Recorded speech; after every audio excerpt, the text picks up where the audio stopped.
I'd like to ask you a bit about overload and why would we worry about it? So how do you get the balance right between pushing your people enough so they're engaged and productive and but not overloading them and stressing them out? And how do you support their creativity?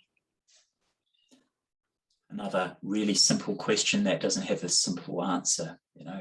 Why worry about overload, or as Daniel would call it, the overburden or Mura. And for those who can remember those three wastes, Muda, it's just waste. So the plastic wrapped around your veggies, Muda. There's the Mura, unevenness, and many of my clients speak about unevenness coming from their clients, causing unevenness within their team. They have weeks running 3 times their throughput, and then other weeks running at 50% of their throughput.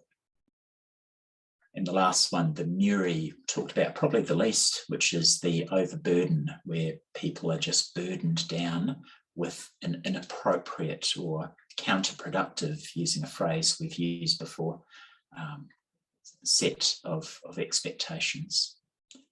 So, you could take a selfish view. Most leaders are nice and selfish. They want to make an absolute monster of cash. So over time, overburden causes turnover and causes unplanned absenteeism. And when I go into a especially mining workplace, one of the first measures that I look at is their level of unplanned absenteeism, both employer and employee initiated. So dismissals, what proportion of your turnover is dismissals, what proportion of it is sick leave, what proportion of it is people leaving their job either for another leader internally or another opportunity externally. So, overburden encourages people to seek opportunities elsewhere. I once had to calculate what the cost of onboarding, training a skilled heavy machinery operator was in a mining workplace. What's the training cost? What's the rate loss? What's the opportunity cost of getting a new person up to nameplate rating? And this would have been 14 years ago. And even then, it was in the vicinity of somewhere between $16,000 and $30,000 per event. So, a lot of that is relearning the job, learning the new mythologies, what's acceptable within that business culture, what isn't, unlearning some of the things that would have been acceptable in my last job, but are no longer acceptable doing the same job for a new employer. And my wife, who's much wiser than me when it comes to these things, reminds me about McDonald's. And I live out in the country. The nearest McDonald's would be an hour and a half's drive that way. You go to McDonald's to get a burger most of the time. Yeah, have you been to McDonald's yourself? Yeah. Long time ago now. they make burgers now. You think about it for a sec. Who's making the burgers? Describe to me the average McDonald's worker. What are they in their time in the workforce? Brand new to the workforce. Probably still at school. Teenagers. Yep. So I believe you've had a teenager in your life before, or been one. Yeah. Did you ever clean your room? Oh yeah, teenagers aren't. That's not a strong point, is it? So these same teenagers who cannot clean their room for love nor money can make you a burger in consistent quality and consistent timing. New to the workforce. And even worse than that, who's their supervisor? Yeah. Another teenager who can't clean their room. So, they do this without adult supervision.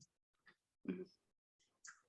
Anywhere in the world, the McDonald's that's an hour or so that way probably delivers a burger that you couldn't materially tell the difference from a burger joint near your place. So,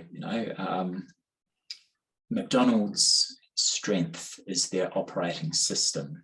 And their operating system is designed that no one in the process is overburdened for a material length of time. You might get a rush, and the fryer might be overburdened for 2 or 3 minutes, but they rearrange and redeploy their workforce to make sure that unevenness and overburden is removed. All done with teenagers, mate. So, that's the selfish answer. Overburden drives up unplanned absenteeism, drives up turnover, drives extra cost and burden into your business that you don't need. And that vicious cycle that people leaving creates more stress, which creates more people leaving, is a pattern you see very often, very common. Yeah, and while we should value the people doing the work and value, I think value, put a huge value on how good is their day while they're there doing that work for you. Yeah, when it comes down to it, it's costing you money if you don't do that well. Yes, that's a selfish answer. Yeah.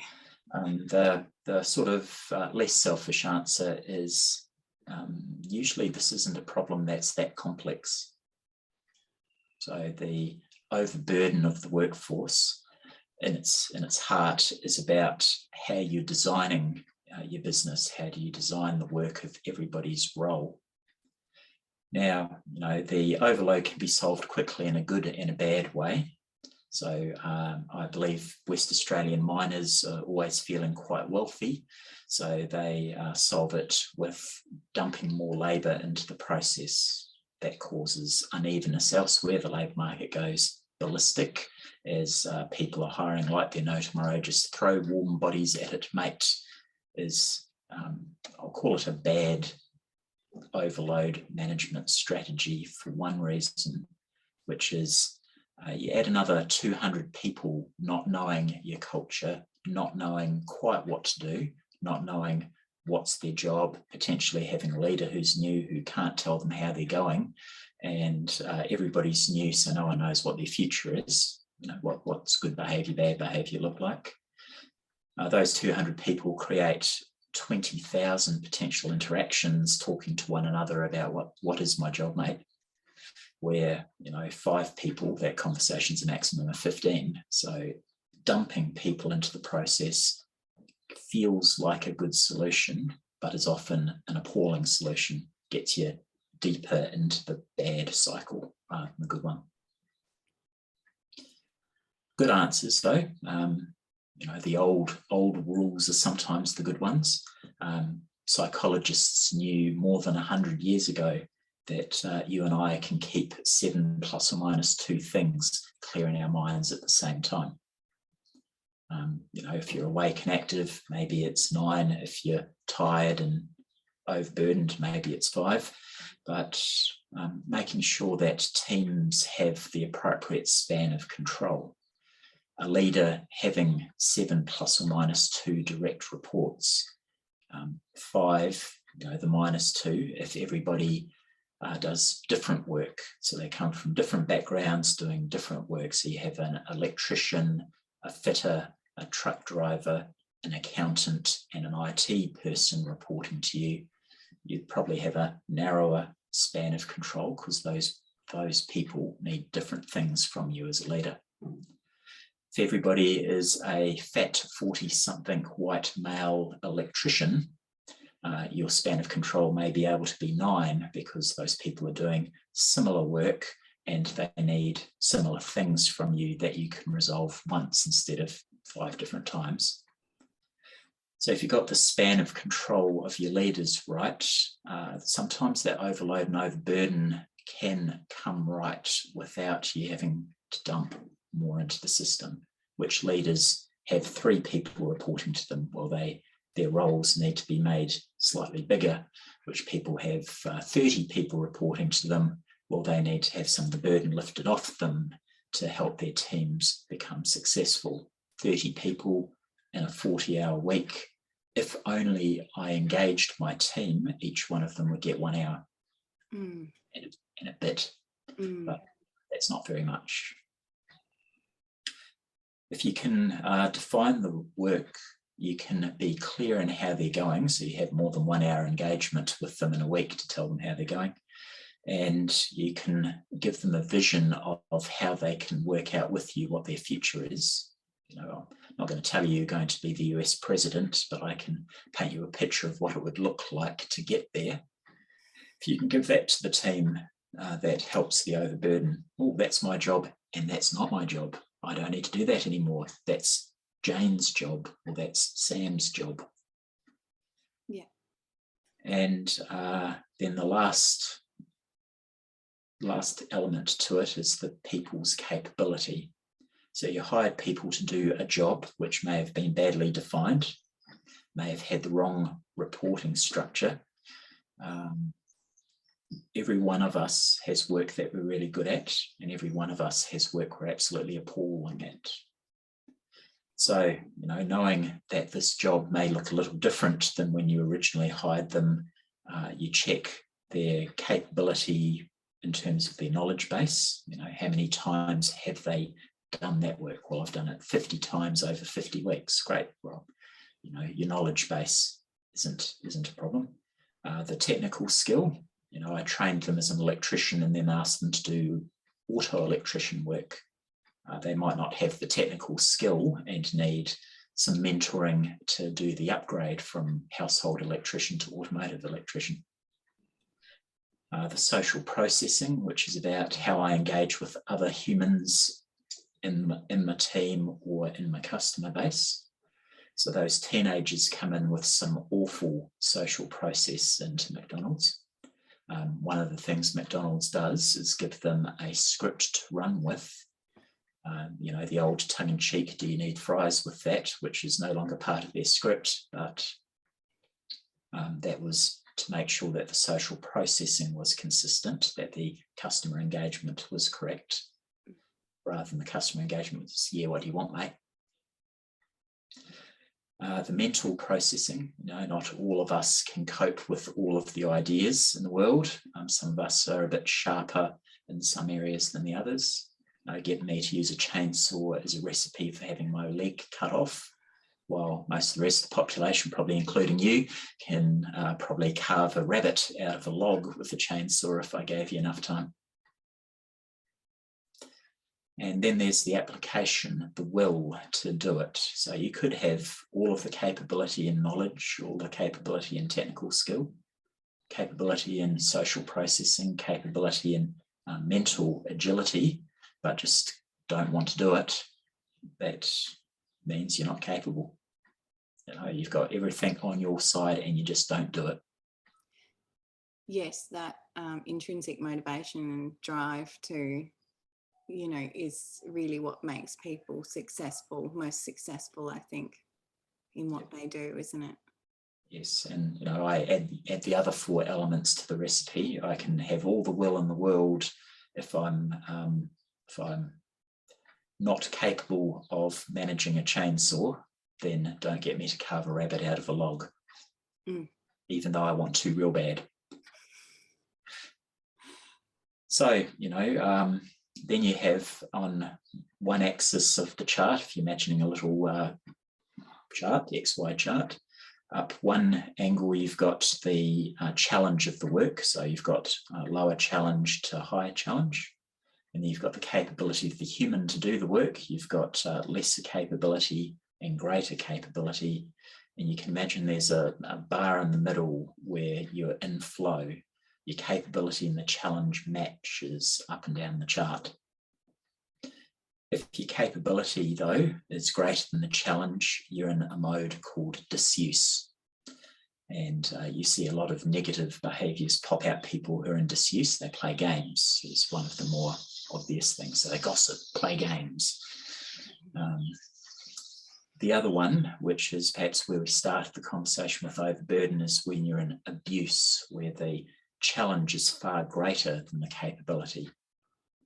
And you know, a lot of the mental health problems that we have in the workplace, caused by the workplace, is where someone's in one or the other.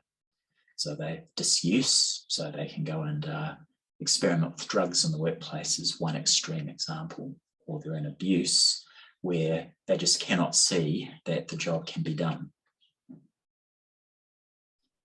So, you can raise the capability of people, you can give them more technical skill, you can guide them like the teenagers in the social process. You probably can't give them much more mental acuity, but you can train them in how to deal with situations they haven't seen before, which is a good substitute.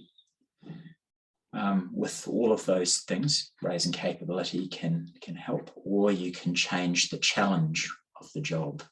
So perhaps like an Xbox or PlayStation, you can change the game's difficulty setting and scale up or down the job by adding or removing components and helping the team understand that you're doing it to remove the overburden that they're seeing.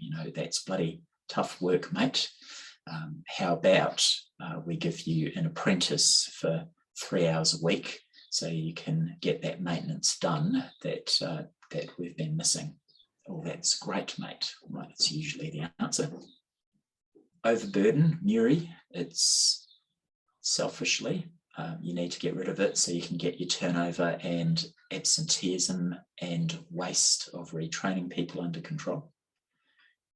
But a lot of the elements can be solved quickly, and not just by flinging warm bodies, but by thinking carefully about span of control, thinking carefully about how I define what's the job, what's not the job, how are they going, what does the future hold, and then balancing the challenge and the capability. So adding more capability, adding more challenge, removing some challenge by splitting or reforming parts of the job to make it useful, and allowing that person to reach their full potential rather than breaking them.